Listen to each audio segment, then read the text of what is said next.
Un pantalon de jersey façon Sarwell, une couleur ocre qui rappelle le désert, et des coutures qui tournent. C'est une pièce signée Stéphanie Couder. Sur tous mes pantalons, en fait, j'ai fait, là, pour cette collection-là, une espèce de fourche avec deux coutures qui partent des deux côtés. Voilà. Répétition générale avant le jour J. Dimanche, une nouvelle vie va démarrer pour Stéphanie qui présentera sa collection hiver 2015 lors des défilés de haute couture à Paris. Un tournant pour cette jeune styliste installée sur les hauteurs de Belleville et qui compte jusqu'à présent une trentaine de clientes. J'aime pas beaucoup l'expression conte de fées. Je dirais que ça peut ressembler à ça. Et en même temps, on sait très bien que dans la mode, ça peut être un petit peu décalé comme terme, parce qu'en fait, c'est une question de travail, beaucoup.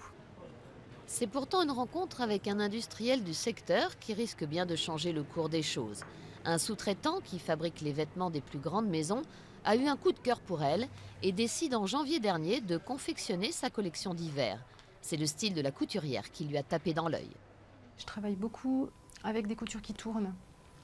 Je considère, c'est vrai, que le corps de la femme, le corps féminin est une succession de courbes et de points d'accroche. Je suis très sensible au fait que l'énergie part des épaules. Je pense à ces silhouettes berbères justement qui sont drapées avec des accessoires qui soutiennent finalement le drapé, de façon à ce que chaque élément pris séparément est une vie autonome, tout seul. Et quand on les met ensemble, on a une silhouette floue structurée. On a quelque chose de dessiné, mais qui n'est pas contraignant, qui n'est pas dans l'agressivité, qui n'est pas... En fait, ma femme n'est pas une guerrière. Dimanche, Stéphanie Couder passera de Belleville au podium sous le regard des professionnels de la mode du monde entier.